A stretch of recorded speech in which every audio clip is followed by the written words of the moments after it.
Hey guys, it's Julia and welcome back to my channel, and for today's video I'm going to be talking about some of the books that I've read in the past month and a half, 2 months, since my last video. Basically we're going to section this video off into two sections like we did in my last wrap up. So first it's going to be the wholesome graphic novels that I've read, and then the other half is going to be horror and extreme horror and splatterpunk. So just a warning for that. I've been talking about a lot of this author's work, but I didn't realize that they were all connected in a series, and I read them all out of order. So I went back and started reading them in order. Not really, actually. I didn't read them in order. I just started reading the ones that I haven't read so that I would have read them all. So these are all, like these three, super cute, love the art style. They're funny. They're kind of like the wonderful mundane moments of relationships, and like, I don't know, the comedic stuff that comes with that as well. First up is You Are Home. So this was like talking about the steps of a relationship, like first time moving in together, so a lot of the little humorous things that you'll experience living with somebody that you haven't lived with before. That one I gave 4 stars. You Are Home, so wholesome, loved.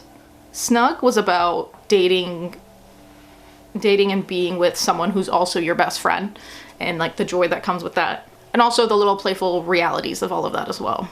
I gave that one 3 stars. And the third one is Little Moments of Love. This one's just appreciating the special little moments in every relationship. Very cute. I enjoyed it. I gave this one a 3.5, and this one's actually the first one in the series. I read them all out of order, but I think they stand alone as well.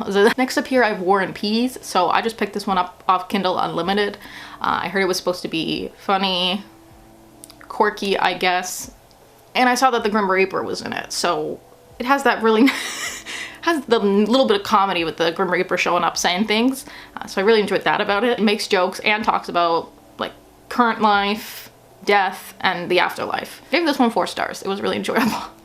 Okay, now talking about everything else. First up here, I have something, I guess, more tame. It's not extreme horror. It's Stephen King's Never Flinch. So I did a whole review video on that if you want to check it out.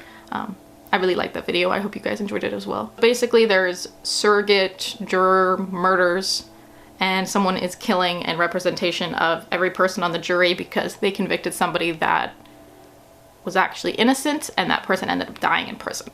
I was on the fence with what to rate this one. Like, I still don't have a rating for it on Goodreads, but I think between a 3.5 and a 4.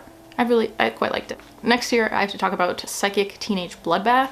This was interesting. It was basically about, like, at the first you follow these 2 girls, and they're getting, one of them particularly gets extremely bullied, like ends up in a coma bullied. And it's kind of her revenge, what happens after that. And it's also just, it's extreme horror, so that's just very descriptive with literally everything that happens. It's also so bizarre. But like, the most memorable part of this book was this girl's ass exploded into a gajillion pieces. That was like the most memorable part, because I never thought I'd read that, but like so well described, I guess. This is like a revenge, extreme horror. I thought it was okay. There's more in this series, but I'm not interested in continuing. I gave this one 2 stars. Next up here, I have Do Not Disturb by John Athen. I read Are Your Parents Home by him. I actually like that one better than this one. This is about Colton and Lacey, who are traveling through Las Vegas, and they end up stopping at a motel for the night. And it's basically all about killer clowns. They cause chaos, they try to get into their room, they taunt them, torture them, etc. It's a lot. Like, if you're scared of clowns, don't read this.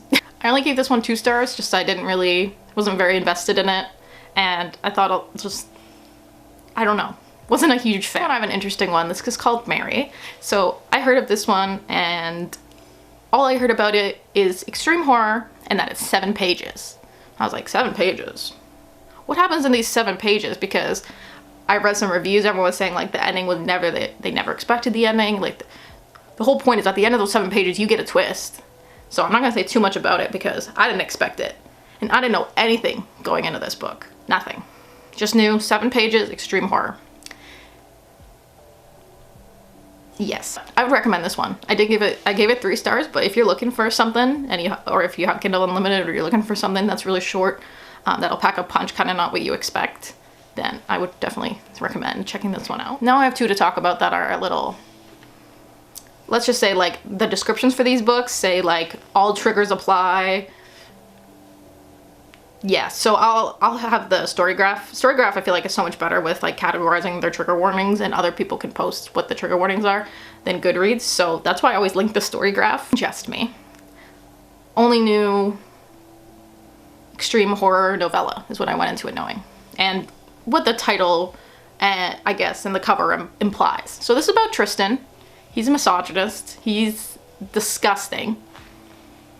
He hates his baby sister that is like just born and sees her as a huge threat. So him taking revenge or getting back at his sister for whatever reason, he starts to feed her parts of him. Everything disgusting that you would expect. And so many bodily fluids. Let's just say that. I gave this one 3 stars. Disgusting, but fascinating. So we kind of, this one I thought of 100% Match, that book that I hated. And I did end up liking this one overall, but 100% Match had like a disgusting main character who did awful things, like kind of similar to that. You know, hiding things in people's foods without their knowledge, blah, blah, blah, blah, blah. Tristan, like, but this story was interesting. It was disgusting, just like 100% Match, but 100% Match was just so bad in my opinion. Like, this one at least had a good plot, interesting characters, and like was disgusting but like fascinating in a certain way from a psychology perspective. I liked it enough to read the second one, so I read In Just Me Too. This one follows the sister kind of years later and how she's, I guess, coping with finding out what happened to her and some other stuff that goes on. Again, this one was super interesting. I gave this one a 3.5. These books were like surprised me a little bit. They obviously disgusting, but interesting. This one I don't know what to say. I should have looked it up first. I think Motel Sticks? S-T-Y-X. I've never heard anybody talk about it, so I don't know. All I know is extreme horror, because I tend to go into those books blind, which is, you'll always get a big surprise. Always. This has a necrotel, which is a hotel for necrophiles, people who are into necrophilia. So it's about that. And the guests that stay there, and like the bodies they order, the things they do. You get it. Our main character, Elias, goes to this hotel, checks in. He's kind of undercover in a way. He's looking for his wife, who was killed, and she for some reason signed her rights over to this hotel. So before she died, she signed something that said that she could go to this motel after she's passed away, and like they can use her body for science or whatever you want to call this. He's on a mission. He's discovering all the shit that's happening there. He's looking for his wife. That's what kept me reading, because I was like, is he gonna find her? What else is he gonna uncover here? What other weirdos are he gonna meet here? So I thought that was all interesting. I only ended up giving this one a 2-star. I'd maybe give it a 2.5, but it was something. It was something for sure. Now talking about my favorite. This one was my favorite book that I've read, like out of all of them. Not ever, just this video. Bat Eater and Other Names for Cora Zhang. So this one I went into blind as well. I just saw the cover and I thought it looked cool. It was on Kindle Unlimited, so I thought I'd start reading it and see. And so as I started reading it, I was hooked. Like, I'm falling in love with a book hooked. Our main character Cora and Delilah are waiting for the train when someone pops up out of nowhere, calls Delilah a bat eater, and pushes her in front of the tracks.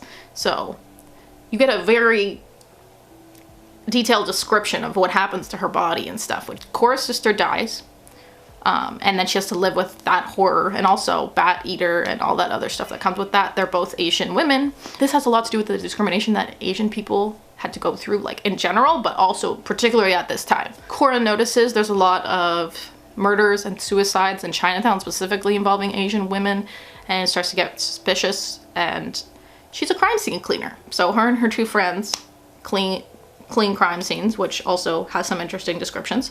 I also enjoyed that being like, it was interesting that being her occupation as well. Overall, so good. So good. Like, kept me reading the whole time, kept me interested. And then this also kind of, they bring into like ghosts into this, and also like some Asian traditions and things like that that I didn't know about. I love Cora.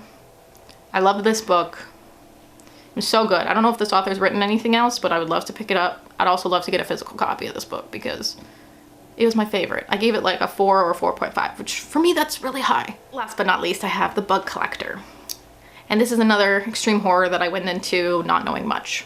I thought he was gonna do nasty, like I took it literally. Like I thought he was gonna do nasty things with bugs. Like I'm not even gonna talk about what I thought, but I thought it was gonna be to do with insects and bugs and just disgustingness. It was not. Our main character Joey has a kink for collecting STDs, which I didn't know that was a thing, but okay. So when a woman comes after him for revenge, shit really hits the fan. And you kind of hear about what he went through to get to this point. He's like, the cover is really interesting because you see how out of everything that he collected or has, how that is decaying him, killing him, etc. But he keeps doing it anyways for pleasure. This one's definitely not for the lighthearted. Talks about how this kink / addiction ruined his life, essentially, and when he gets basically taken by a woman who wants to enact revenge on him, you kind of hear more about his story, her story, and honestly a very interesting book. So this is another one I thought was disgusting but fascinating. I've never read anything like this, but so basically, to sum it up, Bat Eater and Other Names for Cora Zhang, Never Flinch, and The Bug Collector were probably my favorites from this video, and my favorites that I've read over the past month and a half or so. Bat Eater and Other Names for Cora Zhang is literally going to be on my favorite books of the year lists. Like, I already know that. Like, was so hooked, fell in love with that book.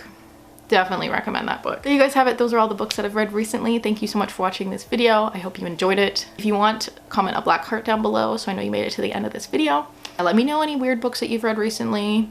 I know these videos are weird because it's like not half, but like quarter wholesome, 3/4 horror. But if you have any like extreme horror splatterpunk recommendations for me, I'd love to know. I've been reading a lot of them recently, as you can see. But yes, thank you guys so much for watching, and I'll hopefully see you soon. Bye.